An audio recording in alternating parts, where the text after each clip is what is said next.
What the white whale was to Ahab has been hinted. What, at times, he was to me as yet remains unsaid. Aside from the more obvious considerations touching Moby-Dick, which could not but occasionally awaken in any man's soul some alarm, there was another thought, or rather vague, nameless horror concerning him, which at times, by its intensity, completely overwhelmed all the rest. And yet so mystical and well-nigh ineffable was it, that I almost despair of putting it in a comprehensible form. It was the whiteness of the whale that above all things appalled me. But how can I hope to explain myself here? And yet, in some dim, random way, explain myself I must, else all these chapters might be naught. Though in many natural objects, whiteness refiningly enhances beauty, as if imparting some special virtue of its own, as in marbles, japonicas, and pearls, and though various nations have in some way recognized a certain royal preeminence in this hue, even the barbaric, grand old kings of Pegu, placing the title Lord of the White Elephants above all their other magniloquent descriptions of dominion, and the modern kings of Siam unfurling the same snow-white quadruped in the royal standard, and the Hanoverian flag bearing the one figure of a snow-white charger, and the great Austrian Empire, Caesarian heir to overlording Rome, having for the imperial color the same imperial hue. And though this preeminence in it applies to the human race itself, giving the white man ideal mastership over every dusky tribe. And though, besides all this, whiteness has been even made significant of gladness, for among the Romans a white stone marked a joyful day. And though in other mortal sympathies and symbolizings, this same hue is made the emblem of many touching noble things, the innocence of brides, the benignity of age. Though among the red men of America, the giving of the white belt of wampum was the deepest pledge of honor. Though in many climes, whiteness typifies the majesty of justice in the ermine of the judge, and contributes to the daily state of kings and queens drawn by milk-white steeds. Though even in the higher mysteries of the most august religions it has been made the symbol of the divine spotlessness and power. By the Persian fire-worshippers, the white forked flame being held the holiest on the altar, and in the Greek mythologies, great Jove himself being made incarnate in a snow-white bull. And though to the noble Iroquois, the midwinter sacrifice of the sacred white dog was by far the holiest festival of their theology, that spotless, faithful creature being held the purest envoy they could send to the Great Spirit with the annual tidings of their own fidelity. And though directly from the Latin word for white, all Christian priests derive the name of one part of their sacred vesture, the alb or tunic worn beneath the cassock. And though among the holy pomps of the Romish faith, white is specially employed in the celebration of the Passion of our Lord, though in the vision of St. John, white robes are given to the redeemed, and the 24 elders stand clothed in white before the great white throne, and the Holy One that sitteth there white like wool. Yet for all these accumulated associations, with whatever is sweet and honorable and sublime, there yet lurks an elusive something in the innermost idea of this hue, which strikes more of panic to the soul than that redness which affrights in blood. This elusive quality it is which causes the thought of whiteness, when divorced from more kindly associations and coupled with any object terrible in itself, to heighten that terror to the furthest bounds. Witness the white bear of the poles and the white shark of the tropics. What but their smooth, flaky whiteness makes them the transcendent horrors they are?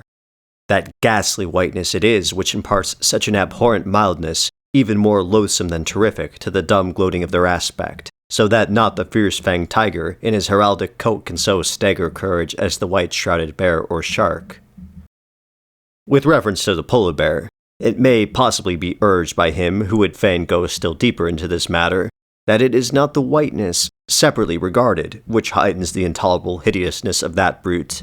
For, analyzed, that heightened hideous, it might be said, only rises from the circumstance that the irresponsible ferociousness of the creature stands invested in the fleece of celestial innocence and love, and hence by bringing together two such opposite emotions in our minds, the polar bear frightens us with so unnatural a contrast.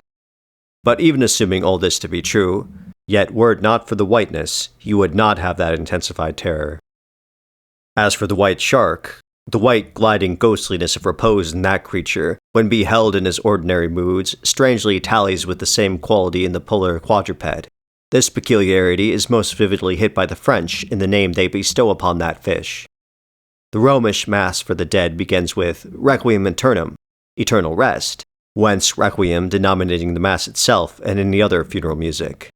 Now, in allusion to the white, silent stillness of death in this shark and the mild deadliness of his habits, the French call him Requiem. Bethink thee of the albatross. Whence come those clouds of spiritual wonderment and pale dread in which that white phantom sails in all imaginations? Not Coleridge first threw that spell, but God's great unflattering laureate, Nature. I remember the first albatross I ever saw. It was during a prolonged gale in waters hard upon the Antarctic seas. From my forenoon watch below, I ascended to the overclouded deck, and there, dashed upon the main hatches, I saw a regal, feathery thing of unspotted whiteness and with a hooked Roman bill sublime. At intervals it arched forth its vast archangel wings, as if to embrace some holy ark. Wondrous flutterings and throbbings shook it. Though bodily unharmed, it uttered cries as some king's ghost in supernatural distress. Through its inexpressible, strange eyes, methought I peeped to secrets which took hold of God. As Abraham before the angels, I bowed myself. The white thing was so white, its wings so wide, and in those forever exiled waters, I had lost the miserable warping memories of traditions and of towns. Long I gazed at that prodigy of plumage.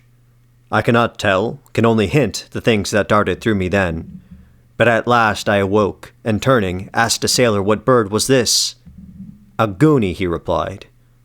Goonie? Never had heard that name before. Is it conceivable that this glorious thing is utterly unknown to men ashore? Never.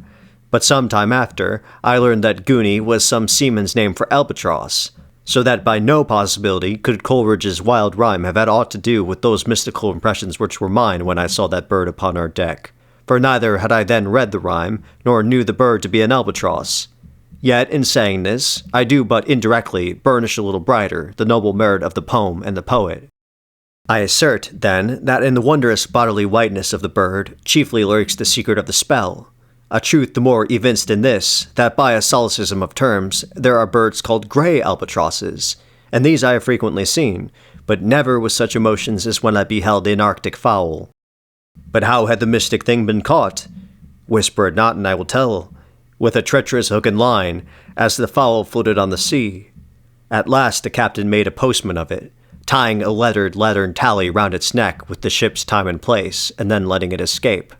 But I doubt not that leathern tally meant for man was taken off in heaven when the white fowl flew to join the wing-folding, the invoking, and adoring cherubim. Most famous in our Western annals and Indian traditions is that of the white steed of the prairies, a magnificent milk-white charger, large-eyed, small-headed, bluff-chested, and with the dignity of 1,000 monarchs in his lofty, overscoring carriage. He was the elected Xerxes of vast herds of wild horses, whose pastures in those days were only fenced by the Rocky Mountains and the Alleghanies. At their flaming head he westward trooped it like that chosen star which every evening leads on the hosts of light. The flashing cascade of his mane, the curving comet of his tail, invested him with housings more resplendent than gold, and silver beaters could have furnished him. A most imperial and archangelical apparition of that unfallen western world, which to the eyes of the old trappers and hunters revived the glories of those primeval times when Adam walked majestic as a god, bluff-browed and fearless as this mighty steed. Whether marching amid his aides and marshals in the van of countless cohorts that endlessly streamed it over the plains like an Ohio, or whether with his circumambient subjects browsing all around at the horizon, the white steed gallopingly reviewed them with warm nostrils reddening through his cool milkiness. In whatever aspect he presented himself, always to the bravest Indian, he was the object of trembling reverence and awe. Nor can it be questioned from what stands on legendary record of this noble horse, that it was his spiritual whiteness, chiefly, which so clothed him with divineness, and that this divineness had that in which, though commanding worship, at the same time enforced a certain nameless terror.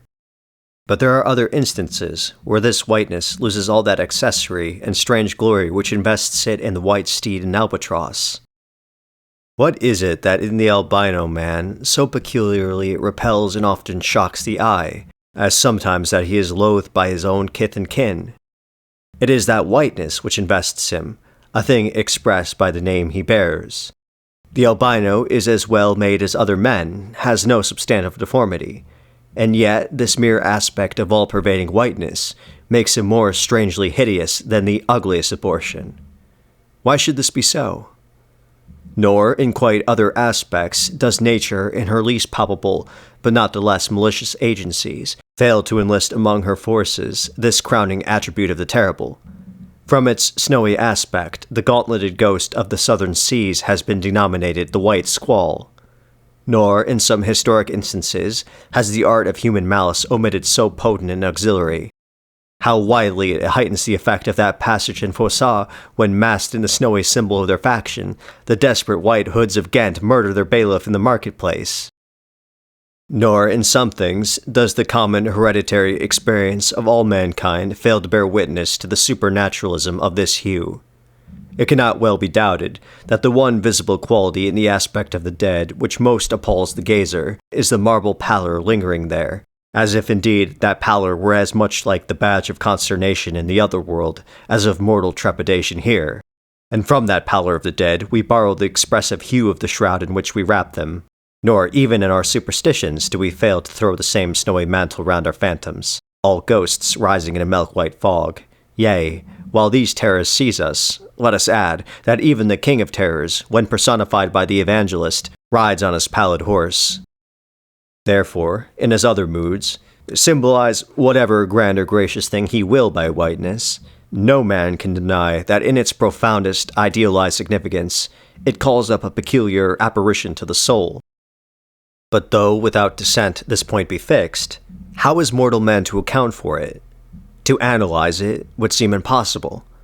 Can we then, by the citation of some of those instances wherein this thing of whiteness, though for the time either wholly or in great part stripped of all direct associations calculated to import to it aught fearful, but nevertheless is thought to exert over us the same sorcery, however modified, can we thus hope to light upon some chance clue to conduct us to the hidden cause we seek? Let us try. But in a matter like this, subtlety appeals to subtlety, and without imagination, no man can follow another into these halls.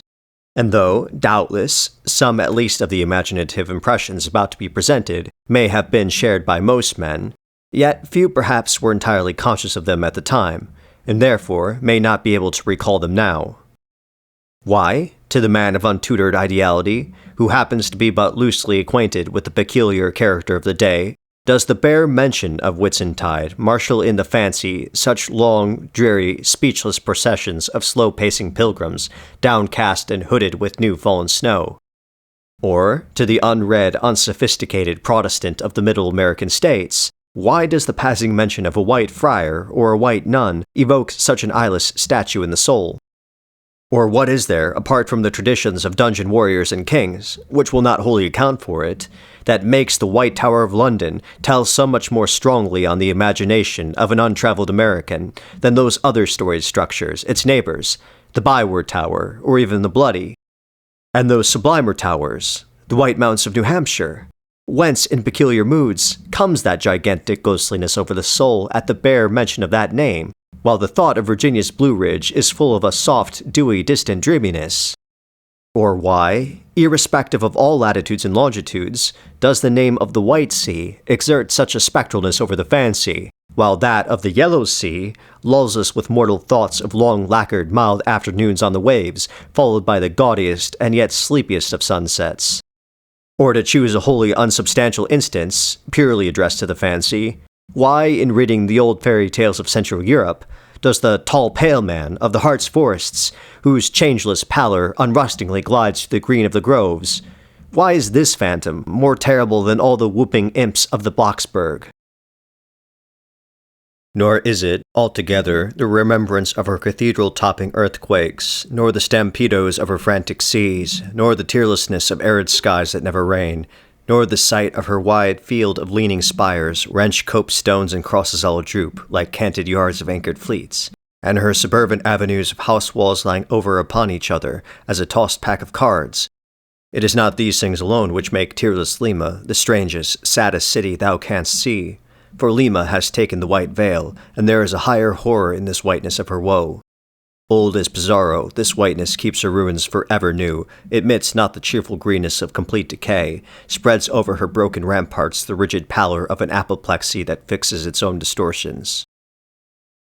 I know that, to the common apprehension, this phenomenon of whiteness is not confessed to be the prime agent in exaggerating the terror of objects otherwise terrible, nor to the unimaginative mind is there aught of terror in those appearances, whose awfulness to another mind almost solely consists in this one phenomenon, especially when exhibited under any form at all approaching to muteness or universality. What I mean by these two statements may perhaps be respectively elucidated by the following examples. First, the mariner, when drawing nigh the coasts of foreign lands, if by night he hear the roar of breakers, starts to vigilance, and feels just enough of trepidation to sharpen all his faculties. But, under precisely similar circumstances, let him be called from his hammock to view his ship sailing through a midnight sea of milky whiteness, as if from encircling headlands shoals of combed white bears were swimming round him. Then he feels a silent, superstitious dread. The shrouded phantom of the whitened waters is horrible to him as a real ghost. In vain, the lead assures him he is still off soundings. Heart and helm they both go down. He never rests till blue waters under him again. Yet where is the mariner who will tell thee, "Sir, it was not so much the fear of striking hidden rocks as the fear of that hideous whiteness that so stirred me"? Second, to the native Indian of Peru, the continual sight of the snow-howdah-head Andes conveys naught of dread, except, perhaps, in the mere fancying of the eternal frosted desolateness reigning at such vast altitudes, and the natural conceit of what a fearfulness it would be to lose oneself in such inhuman solitudes. Much the same it is with the backwoodsman of the West, who, with comparative indifference, views an unbounded prairie sheeted with driven snow, no shadow or tree or twig to break the fixed trance of whiteness. Not so the sailor, beholding the scenery of the Antarctic seas, where at times, by some infernal trick of legerdemain in the powers of frost and air, he, shivering and half shipwrecked, instead of rainbows speaking hope and solace to his misery, views what seems a boundless churchyard grinning upon him with its lean ice monuments and splintered crosses. But thou sayest, methinks, that white-lead chapter about whiteness is but a white flag hung out from a craven soul. Thou surrenderest to a hypo, Ishmael. Tell me, why this strong young colt, foaled in some peaceful valley of Vermont, far removed from all beasts of prey, why is it that upon the sunniest day, if you but shake a fresh buffalo robe behind him, so that he cannot even see it, but only smells its wild animal muskiness, why will he start, snort, and with bursting eyes paw the ground in frenzies of affright? There is no remembrance in him of any gorings of wild creatures in his green northern home, so that the strange muskiness he smells cannot recall to him anything associated with the experience of former perils. For what knows he, this New England colt, of the black bisons of distant Oregon? No, but here thou beholdest, even in a dumb brute, the instinct of the knowledge of the demonism in the world. Though thousands of miles from Oregon, still, when he smells that savage musk, the rending, goring bison herds are as present to the deserted wild foal of the prairies, which this instance they may be trampling into dust. Thus, then, the muffled rollings of milky sea, the bleak rustlings of the festooned frosts of mountains, the desolate shiftings of the windrowed snows of prairies, all these, to Ishmael, are as to the shaking of that buffalo robe to that frightened colt. Though neither knows where lie the nameless things of which the mystic sign gives forth such hints, yet with me, as with the colt, somewhere these things must exist. Though in many of its aspects this visible world seems formed in love, the invisible spheres were formed in fright. But not yet have we solved the incantation of this whiteness and learned why it appeals with such power to the soul.